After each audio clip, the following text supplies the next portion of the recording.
Welcome back to my Bhavsar channel. મિત્રો આજે આપણે એવા મંદિરમાં આવ્યા છે જે શ્રી ભીડભંજન મારુતિ મંદિર છે, જે વડોદરામાં છે। પહેલાં ઘણા લોકોને ખબર નહીં હોય કે જે આ જે મંદિર છે ક્યાં આવેલું છે। આનું લોકેશન છે હું તમને લાસ્ટમાં બતાવું છું। પહેલાં આપણે જઈશું અંદર। વડોદરા સિટીની અંદર જે હરણી એરિયા આવેલો છે ત્યાં આગાડી ભીડભંજન મારુતિ મંદિર આવેલું છે। ભાગ્યે જ લોકોને ખબર હશે કે અહીંયા આગાડી હનુમાન દાદા સ્વયં માનવ સ્વરૂપમાં પ્રગટ થયેલા છે। અને અહીંયા તમે જોઈ શકો છો મિત્રો, કેટલી લાંબી લાંબી ભક્તોની લાઈન લાગે છે। આ મંદિરમાં જે પણ ભક્ત આવે છે અને દિલથી ભગવાનને પ્રાર્થના કરે છે તેની મનોકામના અહીંયા જરૂરથી પૂર્ણ થાય છે। તો આપણે આ મંદિરની હિસ્ટ્રી જે છે તે આપણે મહારાજ જોડેથી વાત કરીશું અને આપણે જાણીશું હિસ્ટ્રી એની। એ પહેલાં કરી લઈએ આપણે દર્શન।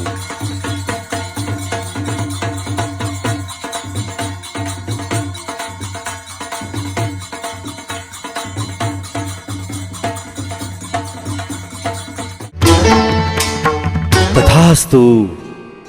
આ દૈત્યને તમારા પગ નીચે દબાવીને રાખો, કારણ કે તેનું મૃત્યુ નથી।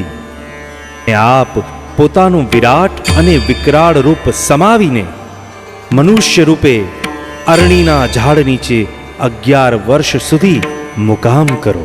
પ્રભુ શ્રી રામની આજ્ઞાથી હનુમાનજીએ અરણીના ઝાડ નીચે નિવાસ કર્યો। પરિણામે તેઓ અરણીના હનુમાન તરીકે ઓળખાયા। પ્રભુ શ્રી રામચંદ્રજીએ હનુમાનજીને 11 વર્ષ સુધી સ્થિર રહેવાનો આદેશ આપ્યો। તો સામાન્યતઃ સંશય થાય કે 11 વર્ષ એટલે કેવા 11 વર્ષ, અથવા તો કયા 11 વર્ષ?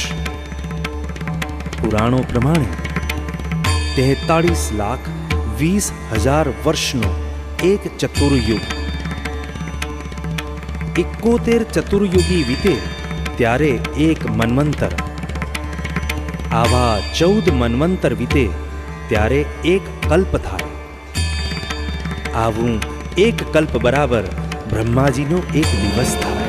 સમય વીતતા અપભ્રંશ થઈ હરણીના હનુમાન તરીકે પ્રસિદ્ધ થયા।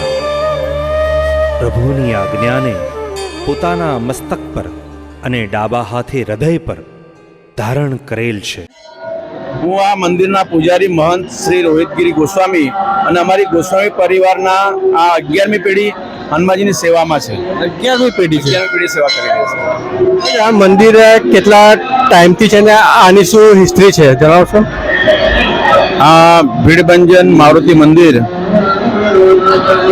લગભગ મંદિરની બાંધણી જોતા મોગલ કાળનું બનાવેલું છે, પણ હનુમાનજીની મૂર્તિ ત્રેતાયુગની છે। વિશ્વામિત્ર સ્કંદ પુરાણના આધારે ત્રેતાયુગમાં ભગવાન લંકા પર વિજય કરીને જ્યારે અયોધ્યામાં રામ રાજ્યની સ્થાપના કરી રહ્યા હતા તે દરમિયાન અહીંના ઋષિમુનિઓએ ભગવાનને વિનંતી કરી કે પ્રભુ અહીંયા વિશ્વામિત્રી નદીના કિનારે જે ઋષિમુનિઓ છે એને એનો જે એક રાજા દૈત્ય હતો હિરણાક્ષ, અને એની નગરી હતી હિરણ નગરી।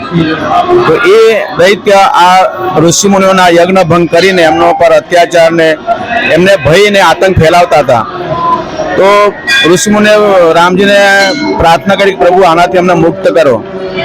રામજીએ હનુમાનજીને આજ્ઞા કરી કે તમે આ લોકોનું કષ્ટ દૂર કરો।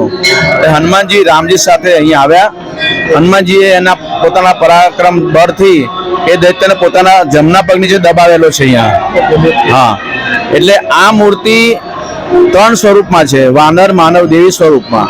અને ત્રેતાયુગે ભગવાન હનુમાનજી રામજીએ કીધું કે તમે અહીંયા આ જગ્યા પર પોતાનું મૂર્તિમાન સ્વરૂપ મૂકી દે, આખો જે વિસ્તાર છે હિરણનગરી અને ભયમુક્ત કરો। ત્યારથી આ જગ્યાનું નામ ભીડભંજન પડેલું છે। ત્યારથી ભીડભંજન છે। અને આજે તમે જોઈ રહ્યા છો કે હજારોની સંખ્યામાં લોકો દર્શન કરીને પોતાનું જીવન સફળ કરે છે। લોકેશન આપણા વડોદરાનું જે એરપોર્ટ છે, એરપોર્ટથી અડધા કિલોમીટરના અંતરે આ મંદિર આવેલું છે। આપણે મંદિરમાં દર્શન કર્યા અને મહારાજ સાથે પણ આપણે હિસ્ટ્રી આપણે જાણી કઈ રીતની છે। મિત્રો આજે જે મારા જે વિડીયો છે તમે જોતા રહેશો અને તમારા ગ્રુપમાં જરૂરથી શેર કરશો, વિડીયોને લાઇક કરશો, અને ઓફકોર્સ તમે નવા હોય તો મારી ચેનલ ભાઈ બોસને સબસ્ક્રાઈબ તો કરી જ લેજો। તો આપણે હવે મળીશું નેક્સ્ટ વિડીયોમાં। ત્યાં સુધી Tata, take care, bye bye, જય શ્રી કૃષ્ણ, જય શ્રી રામ।